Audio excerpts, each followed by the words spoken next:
History of the World by J. M. Roberts. Book 6 The Great Acceleration. Chapter 6 European Imperialism and Imperial Rule. The feeling that Great Britain and France had made good use of their opportunities in the early part of the 19th century was no doubt one reason why other powers tried to follow them from 1870 onwards. But envious emulation does not go far as an explanation of the extraordinary suddenness and vigor of what has sometimes been called the imperialist wave of the 19th century. Outside Antarctica and the Arctic, less than a fifth of the world's land surface was not under a European flag or that of a country of European settlement by 1940. And of this small fraction, only Japan, Ethiopia, and Siam enjoyed real autonomy. Why this happened has been much debated. Clearly, one part of the story is that of the sheer momentum of accumulated forces. The European hegemony became more and more irresistible as it built upon its own strength. The theory and ideology of imperialism were up to a point mere rationalizations of the huge power the European world suddenly found itself to possess. Practically, for example, as medicine began to master tropical infection and steam provided quicker transport, it became easier to establish permanent bases in Africa and to penetrate its interior. The dark continent had long been of interest, but its exploitation began to be feasible for the first time in the 1870s. Such technical developments made possible and attractive a spread of European rule which could promote and protect trade and investment. The hopes such possibilities aroused were often ill founded and usually disappointed. Whatever the appeal of the underdeveloped states or undeveloped states in Africa, as one British statesman imaginatively but misleadingly put it, or the supposedly vast market for consumer goods constituted by the penniless millions of China. Industrial countries still found other industrial countries their best customers and trading partners. Former or existing colonies attracted more overseas capital investment than new acquisitions. By far, the greatest part of British money invested abroad went to the United States and South America. French investors preferred Russia to Africa, and German money went to Turkey. On the other hand, economic expectation excited many individuals. Because of them, imperial expansion always had a random factor in it, which makes it hard to generalize about. Explorers, traders, and adventurers on many occasions took steps which led governments, willingly or not, to seize more territory. They were often popular heroes, for this most attractive phase of European imperialism coincided with a great growth of popular participation in public affairs. By buying newspapers, voting, or cheering in the streets, the masses were more and more involved in politics, which, among other things, emphasized imperial competition as a form of national rivalry. The new cheap press often pandered to this by dramatizing exploration and colonial warfare. Some also thought that social dissatisfactions might be soothed by the contemplation of the extension of the rule of the national flag over new areas, even when the experts knew that nothing was likely to be forthcoming except expense. But cynicism is no more the whole story than is the profit motive. The idealism which inspired some imperialists certainly salved the conscience of many more. Men who believed that they possessed true civilization were bound to see the ruling of others for their good as a duty. Kipling's famous poem urged Americans to take up the white man's burden, not his booty. Many diverse elements were thus tangled together after 1870 in a context of changing international relationships which imposed its own logic on colonial affairs. The story need not be explained in detail. but two continuing themes stand out. One is that, as the only truly worldwide imperial power, Great Britain quarreled with other states over colonies more than anyone else. Its possessions were everywhere. The center of its concerns was more than ever India. The acquisition of African territory to safeguard the Cape route and the new one via Suez, and frequent alarms over dangers to the lands which were India's northwestern and western glacis both showed this. Between 1817 and 1914, the only crisis over non European issues which made war between the Great Britain and another great power seem possible arose over Russian dabblings in Afghanistan and a French attempt to establish themselves on the Upper Nile. British officials were also much concerned about French penetration of West Africa and Indochina and Russian influence in Persia. These facts indicate the second continuing theme. Though European nations quarreled about what happened overseas for 40 years or so, and though the United States went to war with one of them, Spain, the partition by the great powers of the non European world was amazingly peaceful. When a great war at last broke out in 1914, Great Britain, Russia, and France, the three nations which had quarreled with one another most over imperial difficulties, would be on the same side. It was not overseas colonial rivalry which caused the conflict. Only once after 1900, in Morocco, did a real danger of war occasioned by a quarrel over non European lands arise between two European great powers. And here, the issue was not really one of colonial rivalry, but of whether Germany could bully France without fear of her being supported by others. Quarrels over non European affairs before 1914 seem, in fact, to have been a positive distraction from the more dangerous rivalries of Europe itself. They may even have helped to preserve European peace. Imperial rivalry had its own momentum. When one power got a new concession or a colony, it almost always spurred on others to go one better. The imperialist wave was in this way self feeding. By 1914, the most striking results were to be seen in Africa. The activities of explorers, missionaries, and the campaigners against slavery early in the 19th century had encouraged the belief that extension of the European rule in the Dark Continent was a matter of spreading enlightenment and humanitarianism, the blessing of civilization, in fact. On the African coasts, centuries of trade had shown that desirable products were available in the interior.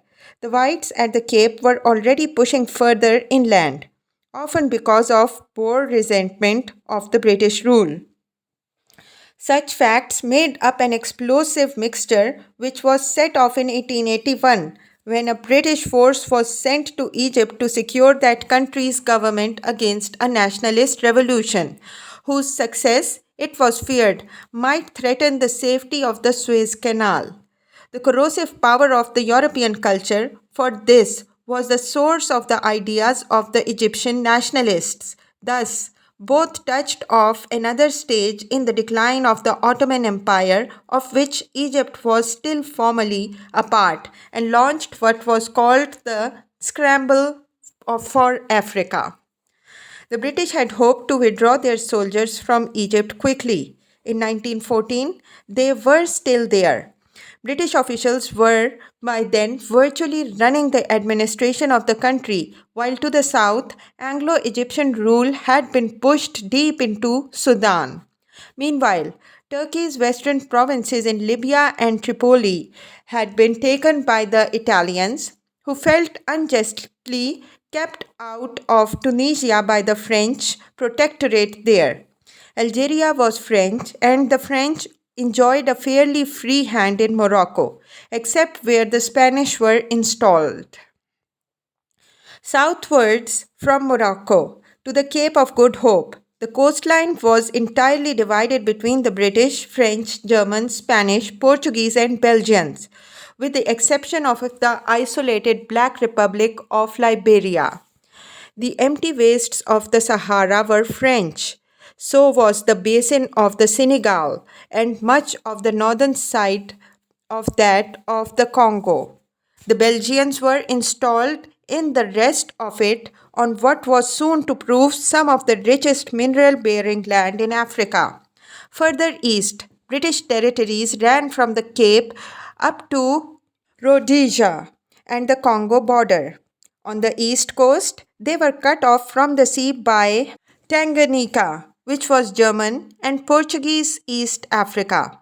From Mombasa, Kenya's port, a belt of British territory stretched through Uganda to the borders of the Sudan and the headwaters of the Nile. Somalia and Eritrea, in British, Italian, and French hands, isolated Ethiopia, the only African country other than Liberia still independent of European rule.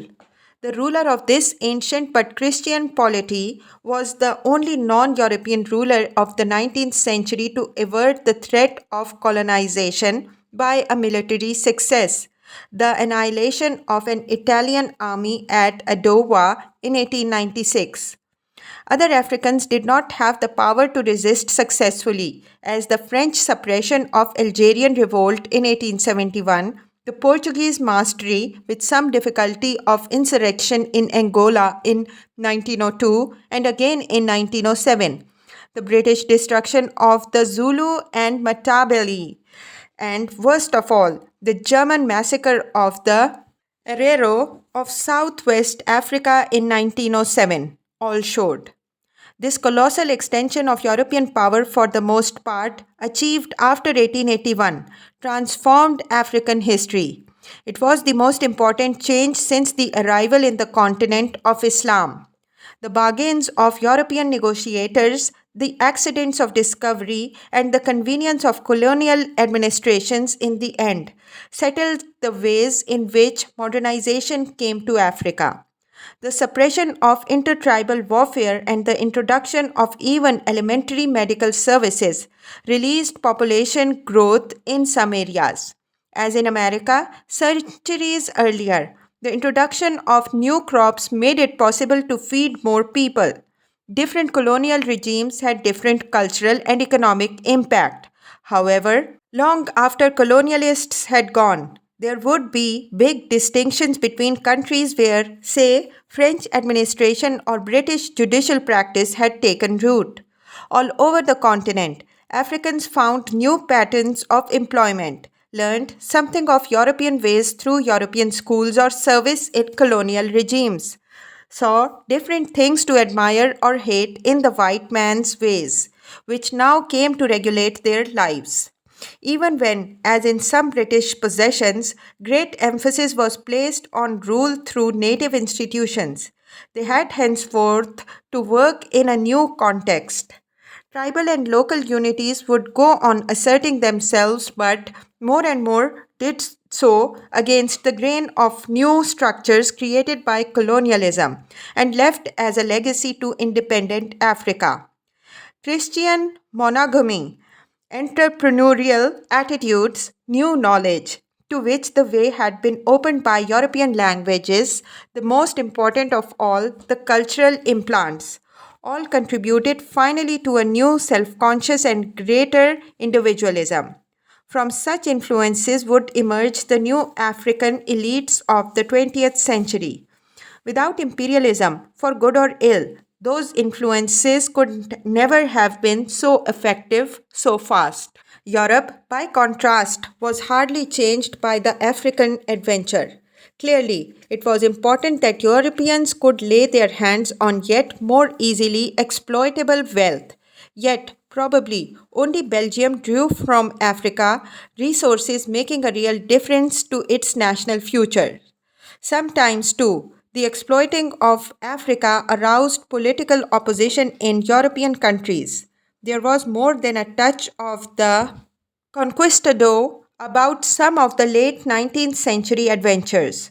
The administration of the Congo by the Belgian king Leopold, and forced labor in Portuguese Africa were notorious examples, but there were other places where Africa's natural resources, human and material, were ruthlessly exploited and despoiled in the interests of profit by Europeans with the connivance of imperial authorities. And this soon created an anti colonial movement. Some nations recruited African soldiers, though not for service in Europe, where only the French hoped to employ them to offset the weight of German numbers. Some countries hoped for outlets for immigration, which could ease social problems, but the opportunities presented by Africa for European residents were very mixed. There were two large blocks of white settlement in the south, and the British would later open up Kenya and Rhodesia, where there were lands suitable for white farmers. Apart from this, there were the Europeans in the cities of French North Africa and a growing community of Portuguese planters in Angola.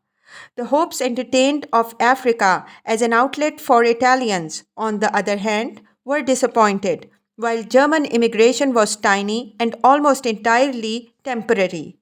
Some European countries, Russia, Austria, Hungary, and the Scandinavian nations, sent virtually no settlers to Africa at all. Of course, there was much more than Africa to the story of 19th century imperialism. The Pacific was partitioned less dramatically, but in the end, no independent political unit survived among its island peoples. There was also a big expansion of British, French, and Russian territory in Asia. The French established themselves in Indochina, the British in Malaya and Burma, which they took to safeguard the approaches to India.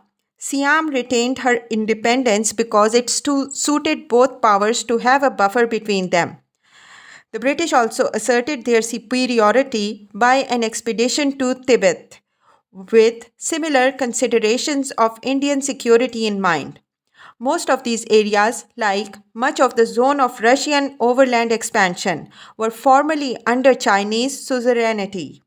Their story is part of that of crumbling Chinese empire, a story which paralleled the corrosion of other empires such as the Ottoman, Moroccan, and Persian by European influence, though it had greater importance still for world history. At one moment, it looked as if a scramble for China might follow the partition of Africa. That story is better considered elsewhere. Here, it is convenient to notice that the imperialist wave in the Chinese sphere, as in the Pacific, was also importantly different from that in Africa, because the United States of America took part. Americans had always been uneasy and distrustful over imperial ventures outside the continent they long regarded as God given to them. Even at its most arrogant, imperialism had to be masked, muffled, or muted in the Republic in a way unnecessary in Europe. The very creation of the United States had been by successful rebellion against the imperial power.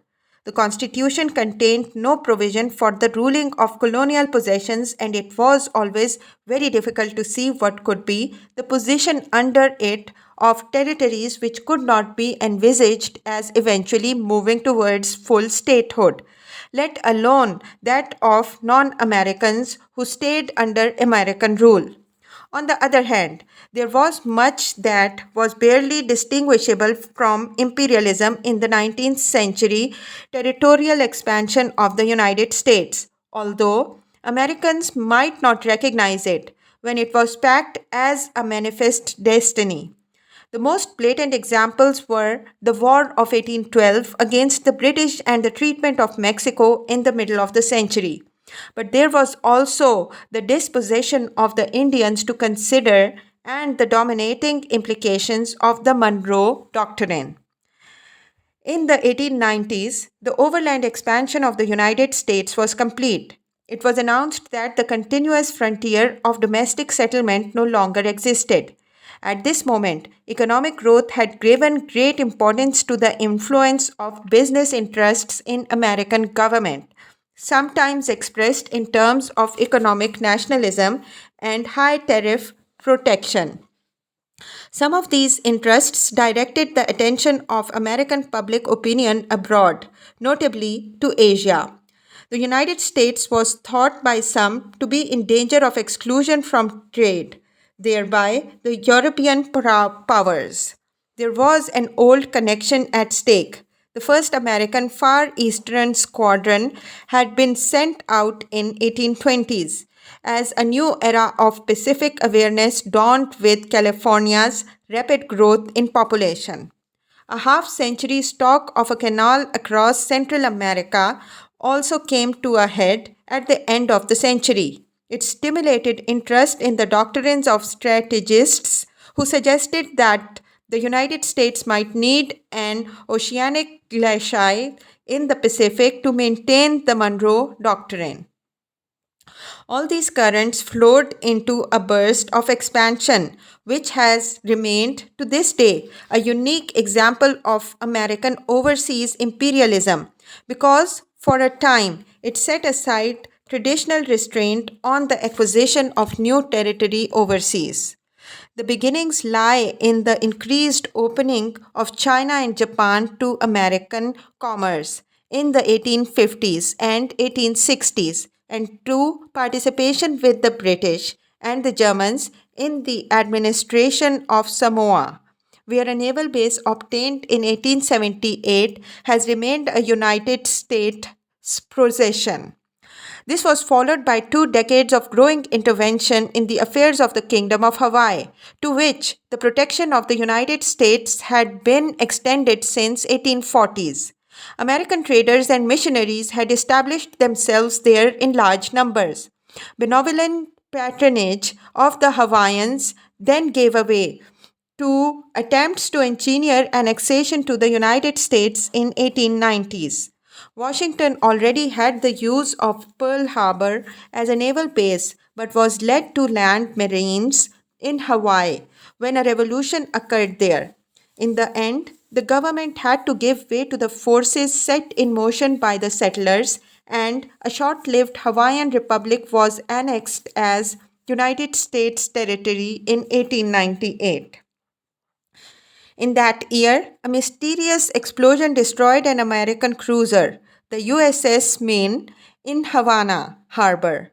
This became an excuse for war with Spain. In the background was both the long Spanish failure to master revolt in Cuba, where American business interests were prominent and American sentiment was aroused, and the growing awareness of the importance of the Caribbean approaches to a future canal across the isthmus. In Asia, American help was given to another rebel movement against the Spaniards in the Philippines. When American rule replaced Spanish in Manila, the rebels turned against their former allies and a guerrilla war began.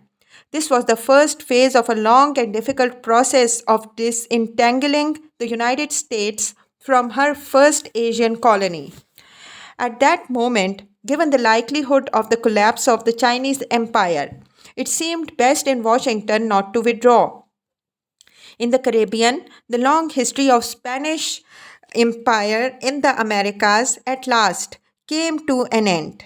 Puerto Rico passed to the United States and Cuba obtained its independence on terms which guaranteed its domination by the United States. American forces went back to occupy the island under these terms from 1906 to 1909 and again in 1917. This was the prelude to the last major development in this wave of American imperialism. The building of an Isthmian Canal had been canvassed since the middle of the 19th century, and the completion of the Suez gave it new plausibility. American diplomacy negotiated a way around the obstacle of possible British participation. All seemed plain sailing, but a snag arose in 1903 when a treaty providing for the acquisition of a canal zone from Colombia was rejected by the Colombians. A revolution was engineered in Panama, where the canal was to run. The United States prevented its suppression by the Colombian government and a new Panamanian Republic emerged, which gratefully bestowed upon the United States the necessary territory together with the right to intervene in its affairs to maintain order. The work could now begin, and the canal was opened in 1914. The possibility of transferring ships rapidly from one ocean to another made a great difference to American naval strategy. It was also the background to the corollary to the Monroe Doctrine proposed by President Theodore Roosevelt when the canal zone became the key to the naval defense of the hemisphere. It was more important than ever to assure its protection by stable government and United States predominance in the Caribbean states. A new vigor in American intervention in them was soon evident, though its motives and techniques were different. For one thing, there was virtually no permanent American settlement in the new possessions. The actions of the United States can be seen as part of the last great seizure of territories carried out by the European peoples. Almost all of them had taken part except the South Americans. Even the Queenslanders had tried to annex New Guinea. By 1914, a third of the world's surface was under two flags, those of the United Kingdom and Russia, though how much Russian territory should be regarded as colonial is, of course, debatable. To take a measure which excludes Russia, in 1914, the United Kingdom ruled 400 million subjects outside its own borders. France, over 50 million, and Germany and Italy, about 14 million each. This was an unprecedented aggregation of formal authority. At that date, though, there were already signs that imperialism overseas had run out of steam. China had proved a disappointment, and there was little left to divide. Though Germany and Great Britain discussed the possibility of partitioning the Portuguese Empire, which seemed to be about to follow the Spanish. The most likely area left for further European imperialism was the decaying Ottoman Empire, and its dissolution seemed at last to be imminent when the Italians seized Tripoli in 1912 and a Balkan coalition formed against Turkey took away almost all that was left of her European territories in the following year. Such a prospect did not seem likely to be so free from conflict between great powers as had been the partition of Africa. Much more crucial issues would be at stake in it for them.